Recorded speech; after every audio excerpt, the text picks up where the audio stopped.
Hey, what's going on? What's going on? What's going on, everybody? Welcome back, welcome back, welcome back to another episode of Honest Conversations with Mo, the Mo Love podcast. As we get back into it, to this episode, thank you all for being here. I guess we'll get right into this episode. And for this episode, I kind of want to delve into, these kind of what I felt has been kind of the central themes of kind of uh my I guess my life in a way, and that's women, wealth, and wonder. And I guess in that sense of women, the many different women, not only in my life that raised me, but when I think in the romantic sense of just women overall, and my attraction for different types of women, and then wealth, of course. How in this world, we're all trying to be able to feed ourselves and kind of maintain this certain lifestyle, and establish a certain lifestyle for ourselves, in that sense of wealth. And then wonder, kind of as we continue to explore the world around us, not only within ourselves, but the outside world, and kind of what goes on in the world around us. And as I kind of touch on these three topics, as I mentioned, it's always felt like central things for me, in the sense of where I think about, just the different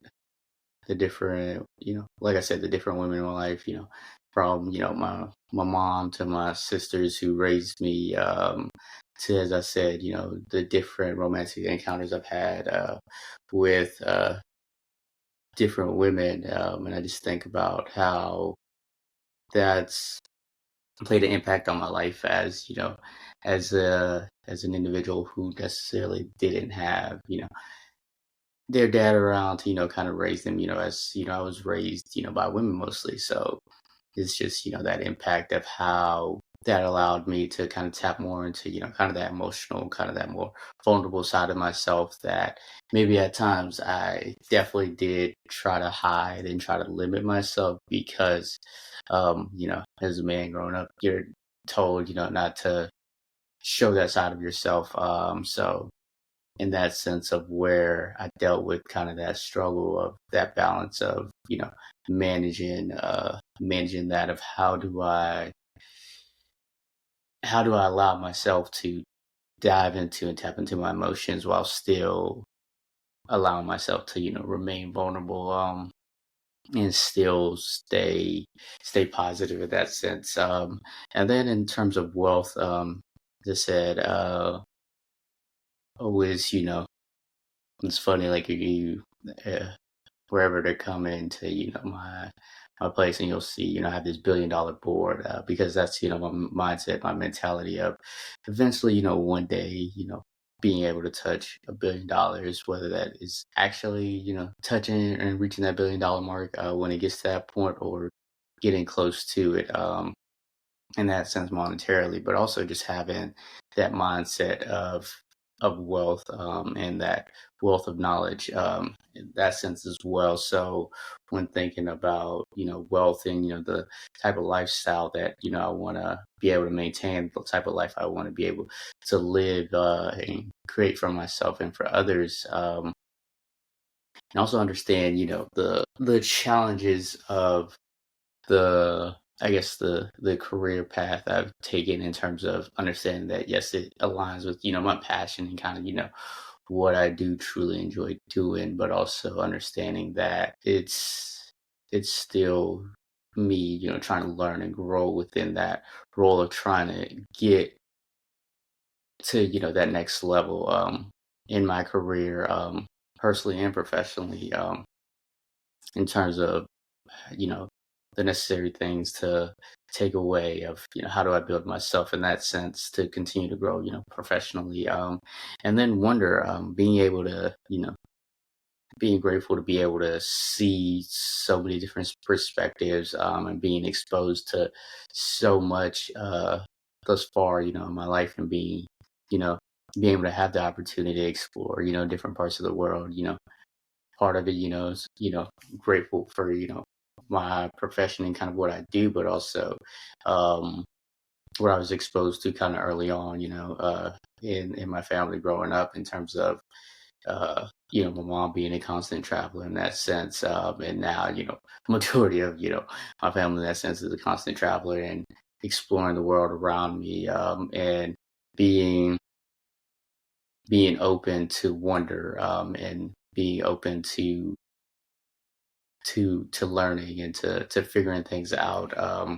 And I can say within all of these three themes that I've also dealt with kind of that rebellious aspect, of the sense of where, when it comes to, for women example, romantically, as I said, that, it's kind of tough for me to kind of, open up that part of myself, because, as I said, it's easier to keep myself at a distance, to stay protected, as I said, of not being willing, allow that vulnerable side of myself to, kind of be exposed, or keeping myself, at arm's length from everybody, not only just romantically, but personally as well. But how that trickled into, kind of those romantic relationships, and not necessarily having a truly, meaningful connection with someone, because of I guess, my apprehensiveness of, being on guard, and trying to figure out, how am I able to, protect myself to avoid, potentially getting hurt, in that sense. So, and then also, kind of that rebellion, and, when it comes to wealth, in the sense of where I don't necessarily truly treat myself, as I said, trying to, build this lifestyle, but at the same time, kind of limit myself in that sense too, where I don't truly, as I said, treat myself, and um, really, really, like, know how to, get out of my own way, in the sense of, hey, I'm able to, kind of care for others, but not able to, kind of care for myself in that way of, as I said, being able to go out of my way, and uh, not feel like, hey, is, you know, preferring to save versus, hey, taking the chance to, treat myself to, something nice, or things of that nature. So it's very apprehensive in that sense, and very rebellious in that sense of where I would hold myself back in that way. And then kind of the wonder too, rebelling in where sometimes exploring too far out into the depths of knowing what maybe wasn't for me, but because I needed to know, or kind of wanted to know, that it, you know, turned out to be a lesson that eventually, of course, it was a lesson that I kind of needed, but in the sense of where maybe that could have been a lesson that was avoided. And that kind of delves into kind of where I pivot into the next area of, kind of that vices versus, those habits of becoming. When you kind of understand those, those aspects of yourself, and kind of those central themes of your life, of, understand also, understanding your vices, the things that kind of hold you back. And for me, it was, kind of that sense of where, knowing my vices, whether it was, a few of my vices I did completely stop earlier this year, in terms of, whether it was indulging in a habit, such as drinking, that necessarily didn't favor me, and kind of stopping that, as well as um, other vices overall, of just knowing, hey, it wasn't for me, and it didn't work for me.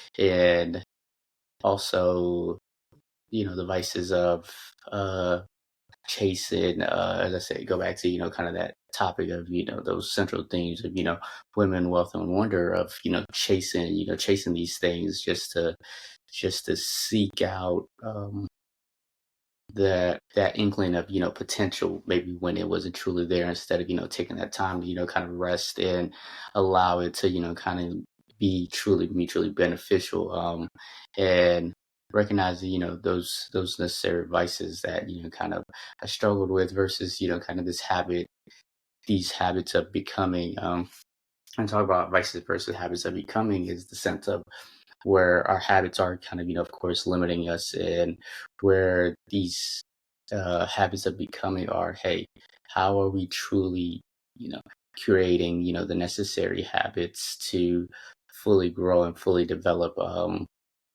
as ourselves, and fully uh, become the best version of ourselves.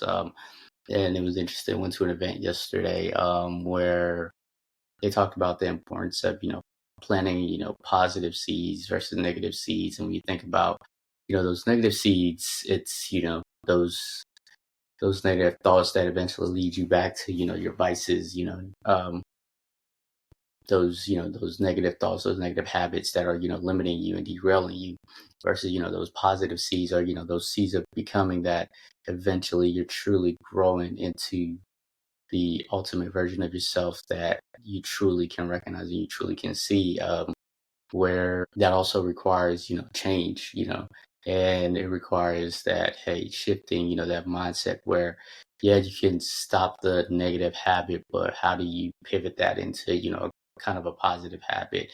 How can you shift the narrative on those uh those overall habits that you kind of derailed yourself in that sense of doing.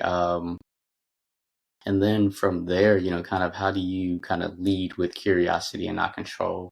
As I talked about, in a previous episode, of that sense of perfectionism and kind of avoiding it, and how we sometimes use perfectionism as, kind of that mask for discipline. But sometimes we also forget to allow ourselves to truly be curious, to truly, explore ourselves. And when we lose that sense of curiosity, we lose those parts of ourselves because we get comfortable. We get comfortable not being able to control the circumstances and the situations around us. And as I said, for me, definitely dealt with, that sense of perfectionism and wanting to control things, wanting to control the outcome of things, and ultimately not truly being beneficial for me, whether that's, you know, overworking, and wanting to, or learning not, how to delegate, or um, uh, over functioning, and just giving too much of myself to others, and pouring too much of myself into others' cup, and not being able to refill my own cup at times. Knowing how to kind of lead with curiosity. How can you sometimes just step back and allow yourself to see, hey, what if I don't do this? What was different, how does it change, and it may not completely change, obviously, instantaneously, but yeah, obviously it'll require a bit of time. But how can you just take that step back and be like, hey, all right, I'm no longer gonna kind of over function. I'm gonna allow myself to kind of be a bit more of a leader, and kind of delegate a bit more, and not feel like everything has to be done my way, in the sense, whether at work, or in your personal relationship, of, hey, if I can ensure that this young lady's always kind of in a great mood, that she's always gonna be around, versus where sometimes the hard times are necessary, of having those fights or those difficult moments, uh between you and those people that you care about, whether it is romantically, personally, whether it's how do you become comfortable with confrontation? And that's that sense too. Sometimes when we are seeking control, we're oftentimes just avoiding that confrontation, because I mean, it's hard to feel like the world's against you and people's against you when you don't want it to be. So you try to hold on so tightly that sometimes you got to let go of the reins and just see what becomes, because ultimately things are going to end, eventually it's just a matter of, hey, letting go and letting what's meant to come into fruition for you, come into light. Because those that honestly, will see your light and recognize your light will truly, come into your life for you. And those are the people that are meant for you overall. And then from there to kind of uh, wrap it up in the sense of leading with curiosity and non-control is how do we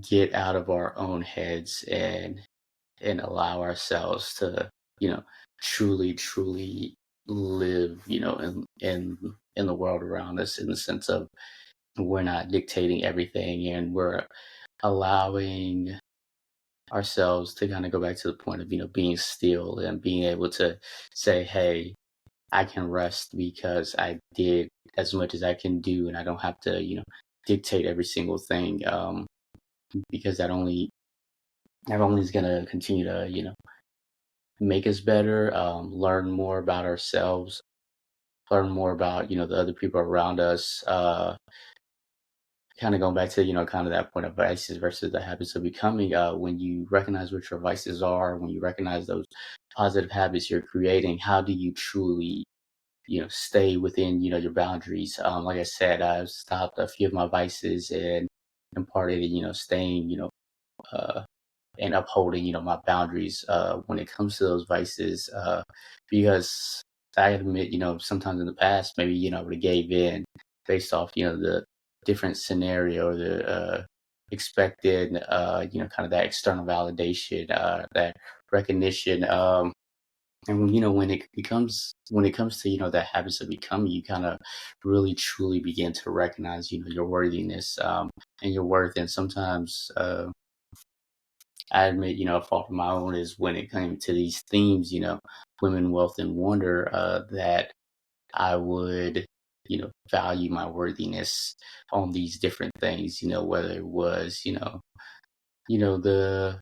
the quantity of women that, were attracted to, or basing it off, the amount of money, my bank account, or the, you know, the different opportunities, or these, the different things that people were, indulging in, and, exploring, in the world around us, that wasn't really necessary and wasn't really needed, when, the focus should have just obviously been just, my journey overall. And when you recognize, hey, these boundaries that you're setting for yourself and how to uphold them, that's when you truly, develop these necessary habits of becoming, that whole you, and where you become, completely whole with yourself, because you can't ever, you can't ever fill yourself up from an empty cup, ever. That's just factual. And your journey, as cliche as it is your journey, and it's not prevalent on what others think and how others view you. And especially this day and age where um, social media is so prevalent, that that we base our worthiness on these different metrics, when the metric should only be something that's obviously internal. What's your internal metric, and how do you you know managing those necessary metrics for yourself, and kind of the bars you raise for yourself, day in day out, of getting that 1% better and becoming a better version of yourself, um and truly truly growing, and truly recognizing what makes you great, and dive in deeper, kind of into your purpose, and deeper into making you whole overall. And then from there, I want to get into, of course, this weekend, actually today, is the start of the WNBA playoffs. Obviously, WNBA regular season just ended, and we can get into the playoffs. And our playoff bracket, of course, is the number one Minnesota Lynx versus the Valkyries. Of course, the Lynx won earlier today. Then we got the Phoenix Mercury versus the New York Liberty, and That's going to be a good matchup right there. I do like that as, kind of our first round matchup right there. It's going to be interesting to see, how Sabrina and Brianna and the rest of the crew play together against, of course, Alyssa, Satu, and that squad over there in Phoenix. Then we got Las Vegas Aces versus Seattle Storm. The red hot streaking 16 on a 16-game winning streak. Aces against the Seattle Storm. The, as I like to call it, the Jewel Lord Cup. In the rematch of Jewel Lord versus Sky Diggers, it'll be a fun battle. This is probably gonna be the most heated of the first round games that I see early on. And then, of course, I think currently going on right now is the Dream, Atlanta Dream versus the Indiana Fever. The Dream had an incredible season, finishing out as the 3 seed, and going up against, Indiana, who, shocked a lot of people, obviously, still led by Kelsey Mitchell without, the star, Caitlin Clark, of course, being out majority of the season and out for the rest of the season with that groin injury that she suffered earlier on. But they still, stayed headstrong and obviously made their way into the playoffs. Kelsey and Aaliyah, obviously against this Atlanta Dream team. But I'm gonna take the Dream in this series 2-1. Yeah, I'm gonna take the Dream 2-1. I think the Aces sweep the Storm. Mercury, Liberty. Well, we'll go back to Minnesota before we go to Mercury, Liberty for our picks of 4-5. But despite the incredible season Golden State Valkyries had, and eventually we'll get into kind of the WNBA award picks that I have, and probably the unanimous Coach of the Year for this season, Natalie Nakase, for the Valkyries, but then her leading this expansion franchise to their first ever playoffs and their first ever season. Obviously, an accomplishment all of its own. But I think the Lynx, walk them easily. They've got Nafisa back healthy. Their whole core is kind of built in with Tisha, coming off the bench. Courtney, Dejanay's finally getting her groove as she's, kind of really getting her foot in, since coming onto the team. So I think they easily, walk this Valkyries team. But it'll be a good series. I think the Valkyries, obviously, as they've been doing all season, will continue to fight. So could potentially maybe get one, but I highly doubt it. And then we got, like I said, Phoenix versus the Liberty, Mercury versus the Liberty. I think I'm gonna take the defending champs. Actually, no, I'm gonna take the Mercury. As much as I want to take the defending champs, I think Alyssa Thomas,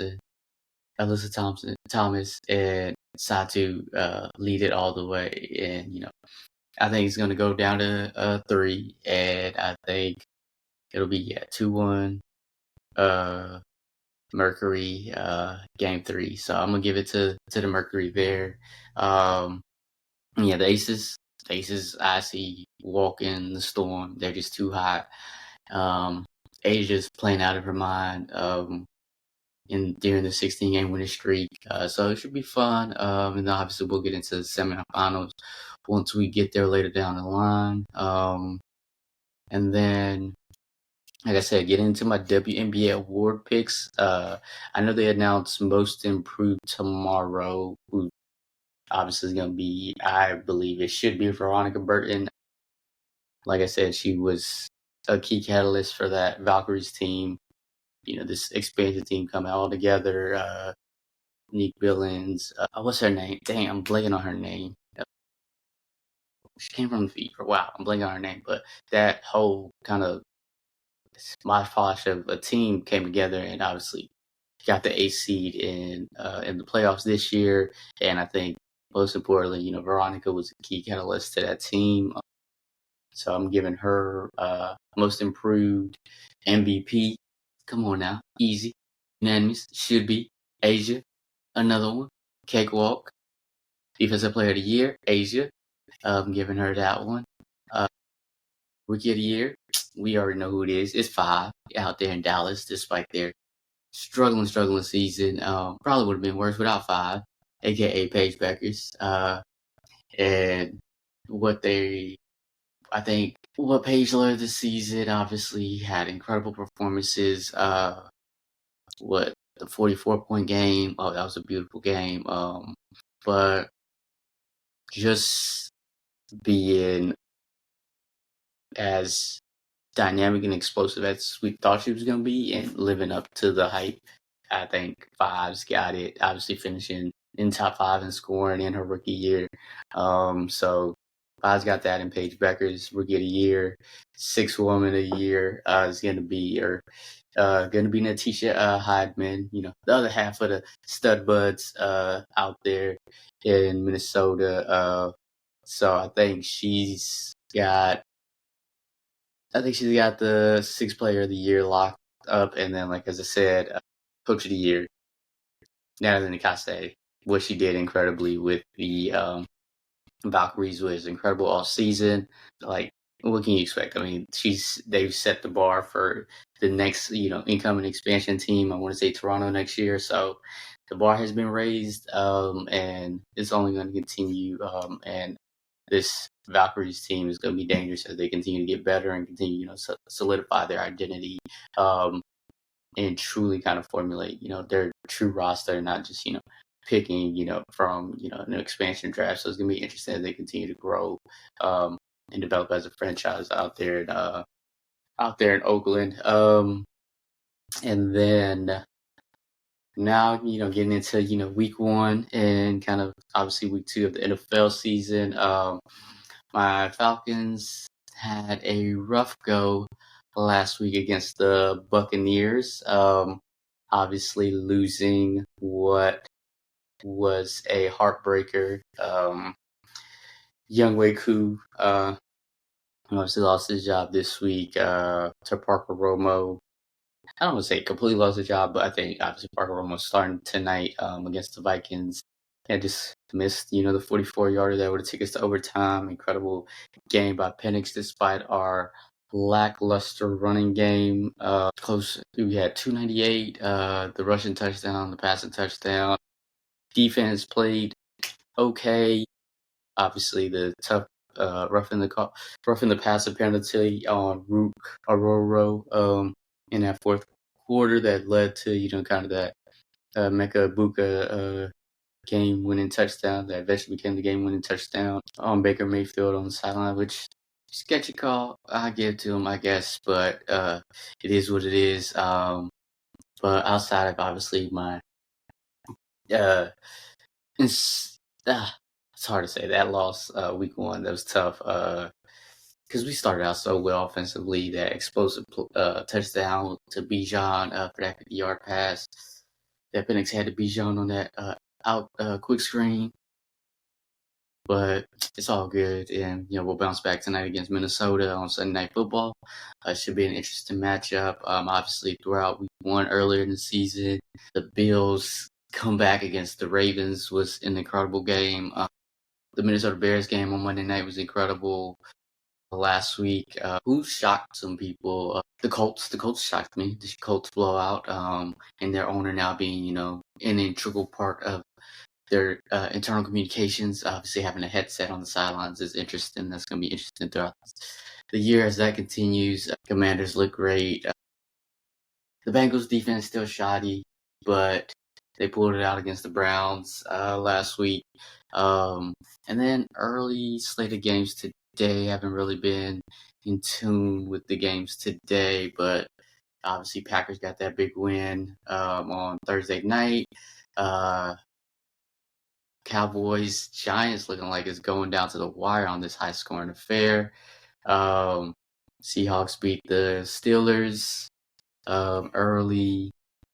Rams smacked the Titans, as to be expected.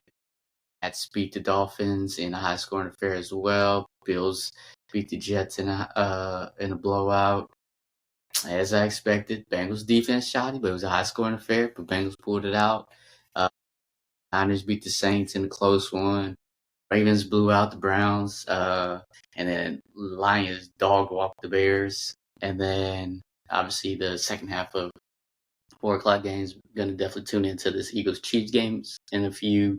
Uh, and Obviously Sunday night we got this our game tonight, and then for Monday night football, of course, we got 2 doubleheader games. We got the Bucks Texans and Chargers Raiders. But obviously, hopefully my Falcons, make it to 1-1.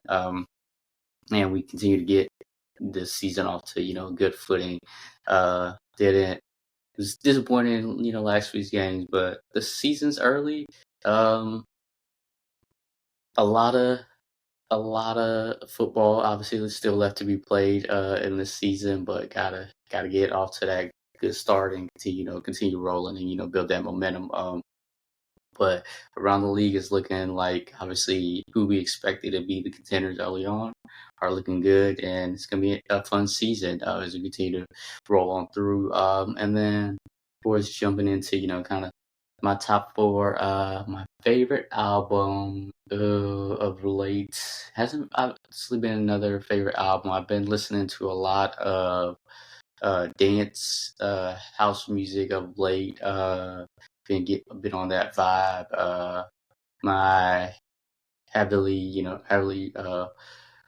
listen to heavily rotation playlist on Apple Music.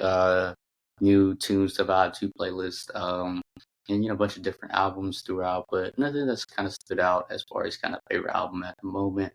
Favorite show, Dexter. That I've been currently watching, as I mentioned last time, and finished it up. The original Dexter, finished all of that entire eight seasons of that, and it was incredible. Definitely lackluster ending. Did very disappointed in that, but I think it made sense as I've been watching. I just finished Dexter's New Blood, and I'm watching Dexter Resurrection now, and how they kind of continue the story. But yeah, Dexter is it. I think it's just how they play into his, kind of his psyche and his, thought process of kind of why he does what he does, and how he tries to, kind of justify it in a sense. And it kind of plays into kind of how when we're not really in tune with ourselves, we try to find these reasons to, justify the things that we do. And kind of go back to, kind of what I said, kind of those central themes of sometimes we try to justify, our actions, but is it necessarily the best? That obviously doesn't lead to the best outcome for us. And so far has not led to the best outcome for Dexter. And we're going to see as it continues to go in Dexter's Resurrection. And then what I currently got going on, just nothing too much currently going on. Just, taking it one day at a time, and, figuring things out, one day at a time, as I said. And then kind of what I'm looking forward to, a few trips, work trips in October that, down the pipeline. And then I'd say that's what I'm looking forward to. And then, of course, just as always, appreciate y'all for tuning in and listening to my ramblings. Like I said, thank you, for tuning in to, another episode of, Honest Conversations with Mo, the Mo Love podcast. And, as always, until next time, peace.